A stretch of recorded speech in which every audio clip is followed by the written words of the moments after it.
Group D court case का फैसला सुबह ही मालूम चल गया था कि जो फैसला है वो रेलवे के पक्ष में चला गया है और इसका फाइनल ऑर्डर का कॉपी भी जारी कर दिया गया है, वेबसाइट पे अपलोड हो गया है जिसको मैंने डाउनलोड कर लिया है।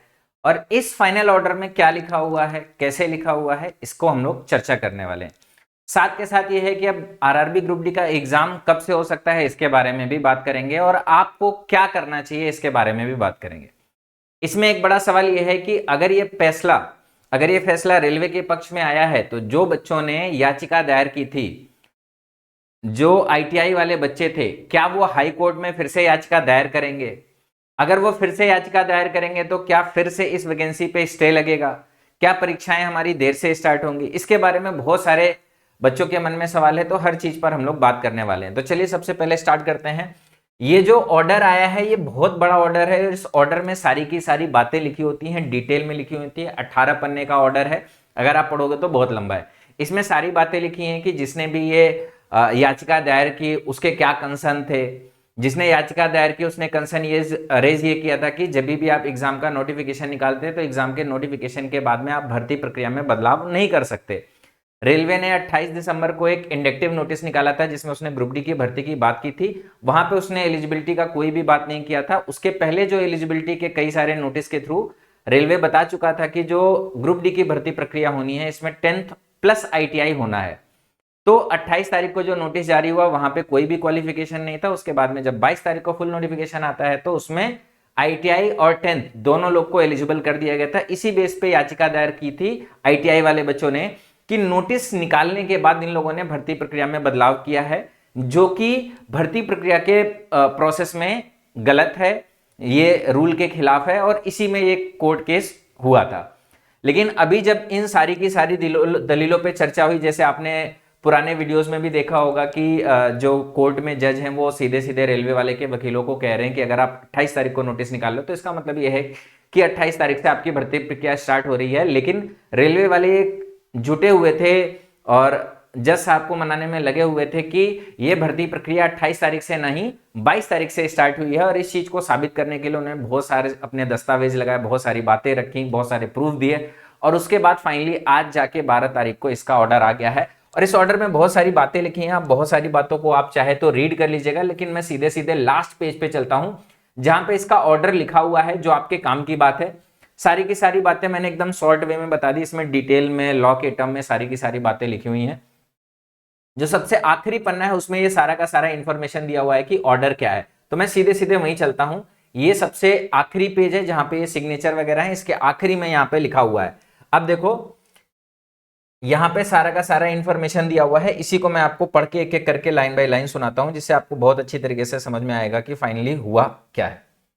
Also, the rules of the game were not changed midway, as we have observed that the clock started to tick not on 28 December 2024 date of inductive notice, but on 22nd January 2025 date of publication.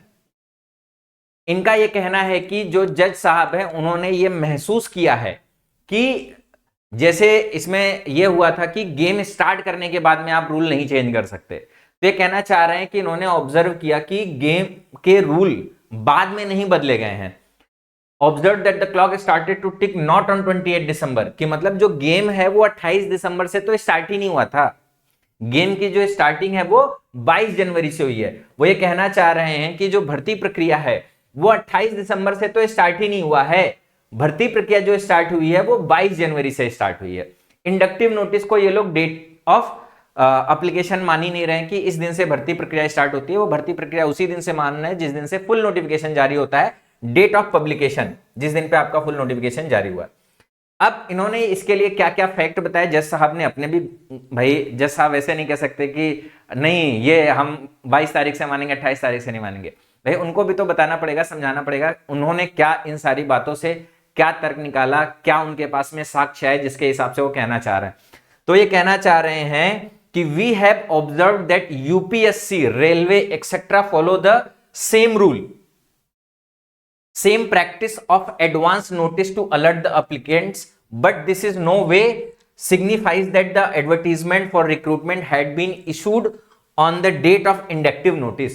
ये कहना ये चाह रहे हैं कि इस तरीके की एडवांस नोटिस यूपीएससी भी निकालता है, रेलवे भी निकालता है, जिसमें वो बच्चों को पहले से आगाह करते हैं कि ये भर्ती आने वाली है ताकि बच्चे उसके लिए रेडी हो सकें, लेकिन इसका मतलब ये नहीं है कि उस दिन से भर्ती प्रक्रिया स्टार्ट हुई है। ये यूपीएससी भी फॉलो करता है, ये रेलवे भी फॉलो करता है और ऐसा चला आ रहा है। रेलवे ने कई सारे अपने डॉक्यूमेंट दिखाए जिसमें उसने एएलपी के डॉक्यूमेंट, टेक्नीशियन के डॉक्यूमेंट, सभी के डॉक्यूमेंट उसने सबमिट किए, जहां पे उसने दिखाया है कि हमने हर नोटिस के पहले एक इंडक्टिव नोटिस निकाला है जिसमें हम लोग एडवांस में बताते हैं कि लगभग इतनी वैकेंसी आएगी, लेकिन जो उसका एलिजिबिलिटी है वो हम लोग जब फुल नोटिफिकेशन जारी होता है तो उसी समय पब्लिश करते हैं।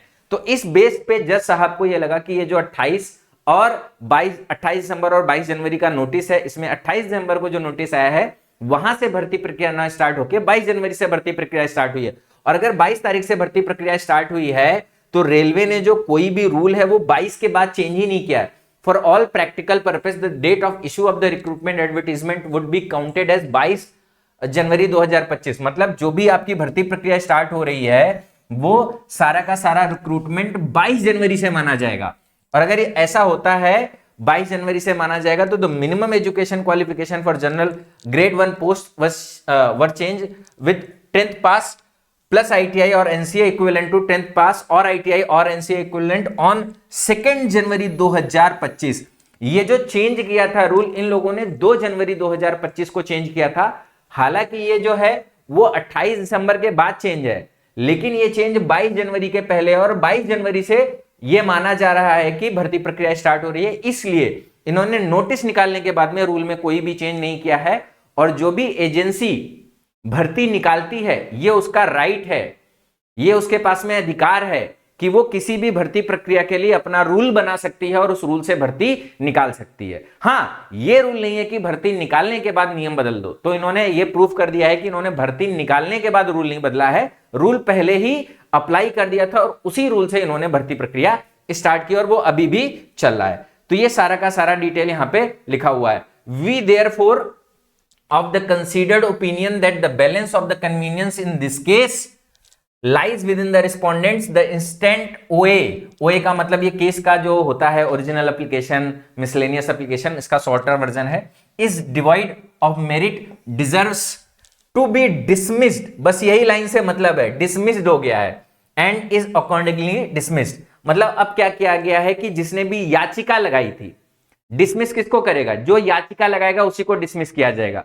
तो याचिका लगाने वाले आईटीआई के छात्र थे, तो आईटीआई के छात्रों का जो केस है उसको डिसमिस कर दिया गया है। मतलब ये जो फैसला है ये रेलवे के पक्ष में जा चुका है, जिसके बारे में आपको ऑलरेडी इंफॉर्मेशन है, लेकिन ये फाइनल ऑर्डर है।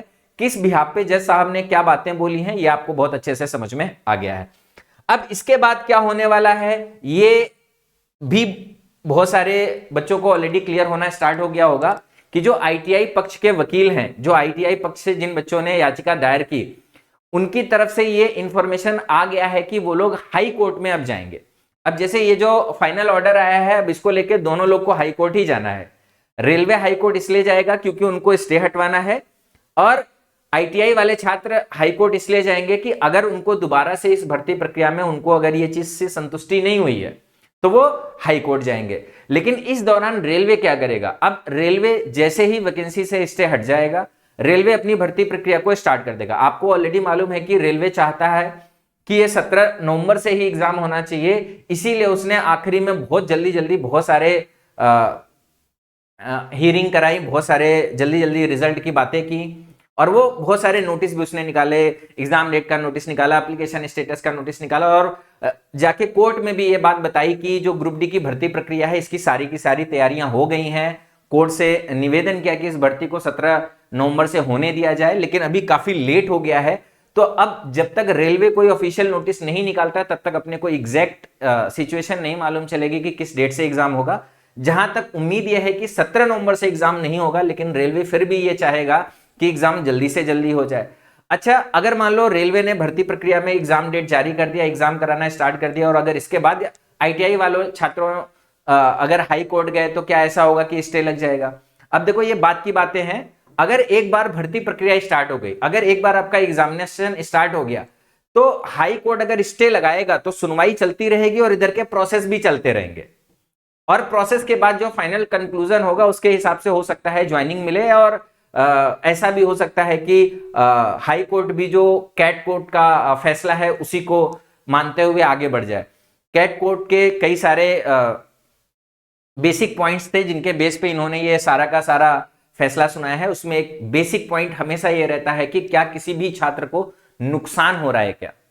तो उन्होंने ये देखा कि एक तरफ 10th और आईटीआई में अगर वो 10th और आईटीआई कर रहे हैं तो 10th वालों को भी मौका है और आईटीआई वालों को भी मौका है, और अगर वो एक बार आईटीआई को कर रहे हैं तो 10th वालों का जो मौका है वो मर रहा है। अगर आप किसी भी ऐसे थर्ड पर्सन को बुलाओगे, बोलोगे 2 आदमी बेरोजगार है, एक आदमी आईटीआई वाला है, एक आदमी 10th वाला है, तो क्या दोनों को मौका मिलना चाहिए, एक को मौका मिलना चाहिए? तो थर्ड पर्सन हमेशा यही बात बोलेगा कि दोनों को मौका मिलना चाहिए।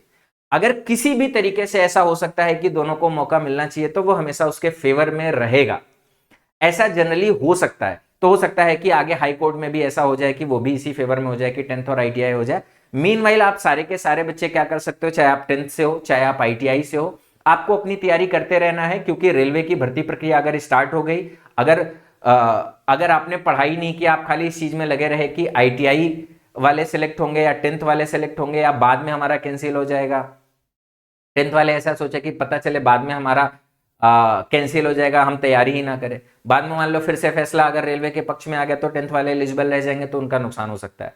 आईटीआई वाले सिर्फ फैसले के चक्कर में कोर्ट में केस करते रह गए। अब मान लो ऐसा भी हो गया, हाई कोर्ट ने मान लो जजमेंट सुना दिया कि अब आईटीआई वाले ही एलिजिबल रहेंगे, लेकिन इस दौरान जो लोग याचिका के चक्कर में फंसे हुए हैं, अगर उनकी प्रिपरेशन अच्छी नहीं रही, तो जो वैकेंसी है उस वैकेंसी की संख्या में ही तो आईटीआई वाले बच्चे लिए जाएंगे।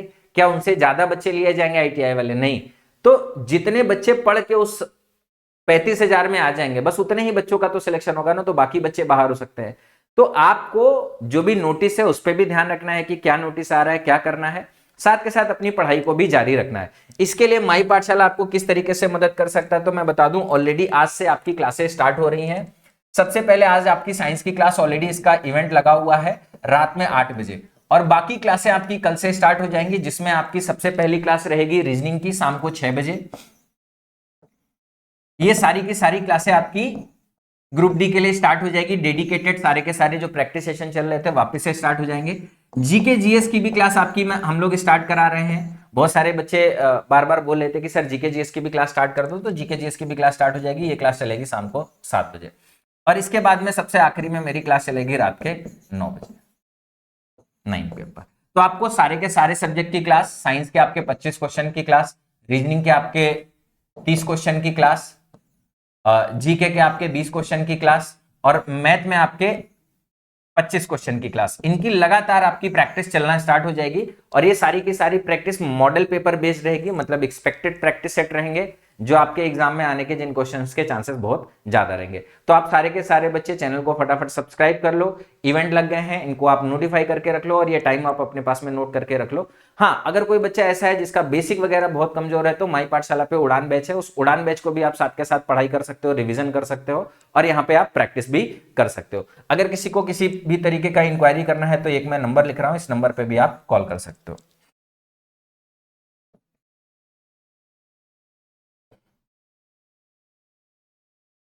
ठीक है, चलो, तो इस वीडियो को यहीं पे समाप्त करते हैं, मिलते हैं नेक्स्ट वीडियो में, तब तक के लिए बाय बाय, टेक केयर, जय हिंद।